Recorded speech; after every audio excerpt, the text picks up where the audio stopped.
Hi everyone, my name is Lauren and welcome back to my library. So, today I'm here to bring you my what I have been reading wrap-up-esque video, because I have not filmed a video in a really long time and I haven't given any wrap-ups to what I have been reading while I've been away, but I've been reading a fair amount. So, I haven't even calculated. I have to look at my Goodreads because it's been since May since I last did a wrap-up, and I kind of need to go back up my Goodreads and just look at how many books I've read in that time. So, 1, 2, 3, 4, 5, 6, 7, 8, 9, 10, 11, 12, 13, 14, 15, 16, 17, 18, 19, 20, 21, 22, 23, 24, 25, 26. I read 26 books since June. So we're what? Two and a half months in? No, June, July, August, 3.5 months it's been, and I've read 26 books.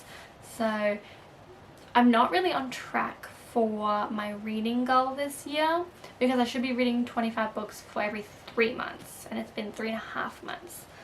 So I'm a little bit behind, but I'm still confident that I can get through this. I am going to go through really quickly with my Goodreads to talk about some of the books I've read very quickly, because obviously there are a lot of books to talk about. I'm basically just going to give you the title and my star rating, because I do not remember specific details of books that I read 3.5 months ago. So in saying that, let's just get into it. The first one I finished was on June 10, and I read A Conjuring of Light by V.E. Schwab.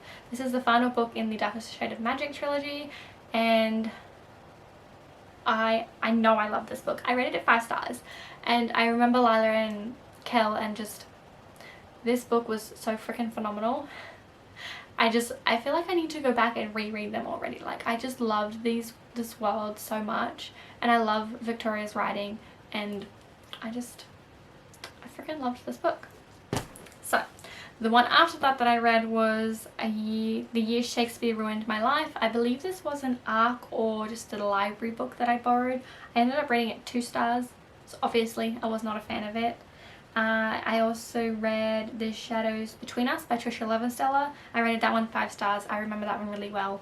It was very fast paced, very action packed, and I just love her sass and the humour and the characters' voices. Like this, they're just so good. They're like my favourite. Then, how am I going to put these in order? This one, this, okay.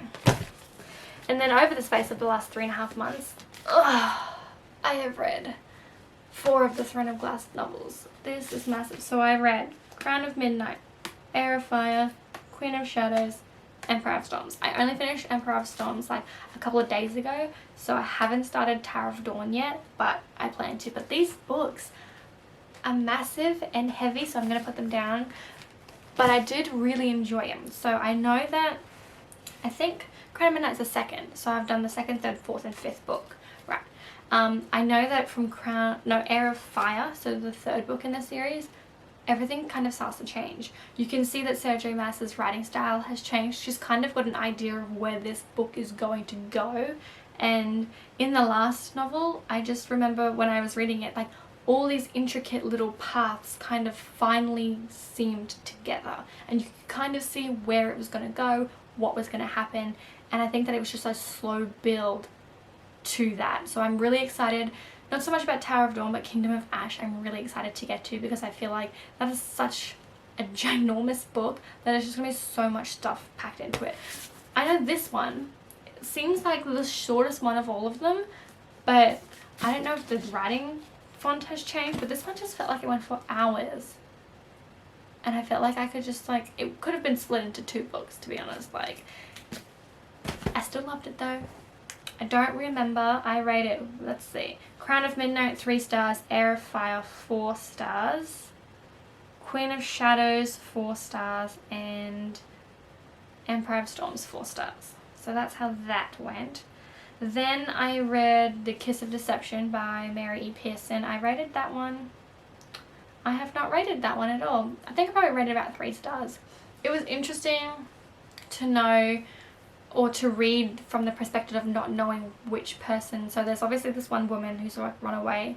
There's an assassin that's going to go and kill her, and then there's the prince that she ran away from that she was supposed to marry, also trying to find her, and you don't really know who is who. I'm assuming when you read the book you don't really know, but when I listened to the audiobook there are 3 cast members, the girl, the assassin, and the prince, so you kind of know who is who. And I like, it wasn't a surprise to me at the end, but it was still enjoyable to read. And then someone on Instagram told me that I should read some Tessa Dare books because they were like strong female characters that were like all about their sexuality and things like that, and I was like, do want to read this. So I then read The Governess Game by Tessa Dare, which I rated 4 stars, The Duchess Deal, which I rated 4 stars, and The Wallflower Wager, which I rated 3 stars. These, they're not so much, I don't think I read them in the right order, so they are in different order, but it didn't really matter because they were following different couples, but I did really enjoy them. It was something different that I hadn't really read before, and being in such a like historical place, it was just, yeah, I hadn't really read anything like that before, so that was very interesting to me, but I liked it. And then I read The Last Magician by Lisa Maxwell. I rated this one 4 stars. I felt like this one was also very intricate and very detailed. There's a lot of world building, but I really enjoyed it. I'm not sure how long it's going to take me to get to the second book. I want to read it, but I feel like there was just like so much going on that I really need to like focus and have a lot of attention onto that novel for me to understand where everything is going. So it might take me a while to end up there. Then I read The Bad Bachelor by Stephanie London. I rated this one 4 stars. I could not tell you a thing about it. I do not remember it. Then I read Loveless by Alice Oseman, which I rated 5 stars. I felt like the asexual representation within this was really, really well done. I really appreciated it, and I'm just a huge fan. So I loved this novel, and I just want to read all of her work. Then we move on to Language of Thorns by Leigh Bardugo. I finally ended up reading this. It took me, I had this on my TBR for May. I believe I did start it in May. It just took me so long to get around to actually finally getting to read it. I did really like one of the stories, but now of course it's been 2 months. I cannot remember which one it was. But yeah, I really enjoyed these kind of like mythology, legend type novels in this. Whew. Let's see, how are we going? We've been here for a while. Then I read To Kill a Kingdom by Alexandra Christo. I really enjoyed this. It's kind of a retelling of The Little Mermaid, and yes, I'm a huge fan. I rated this one 4 stars, and yes, yes please.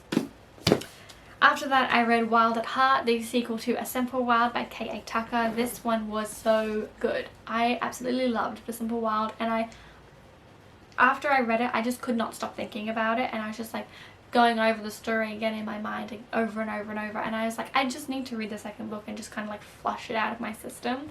And then I read the second book and I was like, oh my god, I could literally read the rest of the characters' lives and be like so content. Like I just wanted a book for them to just go through their lives every step of the way.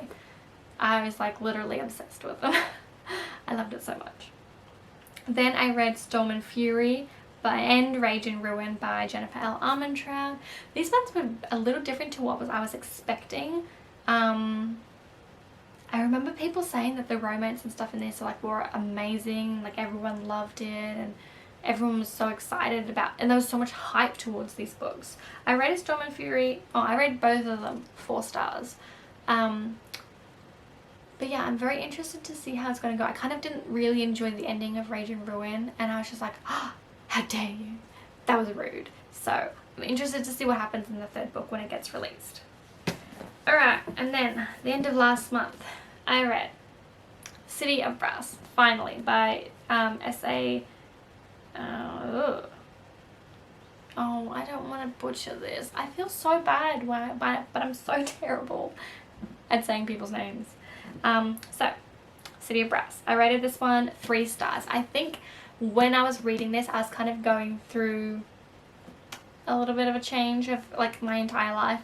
So I don't think I had the mental capabilities to be able to understand and kind of really follow along with what was going on. I feel like a lot, like the first half of the book was like not even necessary. It was really drawn out and slow, but the end of the novel was like really interesting to me and I really enjoyed it. And I'm probably going to read the second book, but I just don't really have any plans at the moment to do it. I'll just get to it one day. And then I read The Bro Code by Elizabeth A. Siebert. I don't know if I DNF'd this one or not, but I rated it 2 stars, so I must have finished it. I probably didn't enjoy it though. I obviously didn't enjoy it very much. Then at the start of this month I read Clap When You Land by Elizabeth Acevedo. I really enjoyed this one. I like that Elizabeth was narrating the novel as well, which was really interesting to me. I haven't read that many novels that are in verse, so it was something different for me and I did really enjoy it, so I'm happy that I ended up picking that one up. And then I went back to my Tessa Dare and got obsessed with that again. I read Romancing the Duke, which I rated 2 stars. I remember why I rated it 2 stars because it wasn't that long ago. It just felt very insta-lovey to me, and it was just like this woman shows up in this man's house and he is all brooding and stuff and she's like, oh well, I love you now. And I was just like, insta-love is like my least favourite, so I didn't like that one because it was very insta-lovey. I read Say Yes to the Marquess and I rated that one 5 stars, and I rated When a Scot Ties the Knot and I rated that one 4 stars. I don't really have much to say about them. They were like enjoyable, quick reads, something that was like light and not hard to get through. I guess it didn't take a lot of brain power. I also listened to Darius the Great Deserves Better and I rated this one 5 stars because I remember I read it in one sitting. So I was listening to an audiobook and just playing a game on my phone for literally like 4 hours. I didn't even realize that like the time had gone. I was just like so invested in the novel, and it definitely really made me think about, you know, my family and how I have like my friends and how I treat them and how I deal with what is going on around me. I feel like when I read this book it definitely opened up my mind to the way that I deal with a certain amount of things that are going on in my life right now, and that I can actively change the way I think about things and the way I act about things. So ideally this is what I want in a book at the end of the day. I want something that's going to be able to change my perspective and that is going to help me question things that I do in my own life and help me grow as a person. So I really did enjoy that one, and that is the last one that I read recently other than The Empire of Storms. So other than that, I'm currently reading Get a Life, Chloe Brown, and I'm really enjoying it. I've almost finished. I'm going to finish it today. I know that I am. And yeah, I'm just, while I haven't been on YouTube a lot, I am still reading. I am still consuming novels and I am still really enjoying it. I just feel like my time has been very poorly managed lately and I'm trying to do better. So thank you so much for watching. Feel free to like and subscribe if you haven't already, and I will see you in my next video. Bye!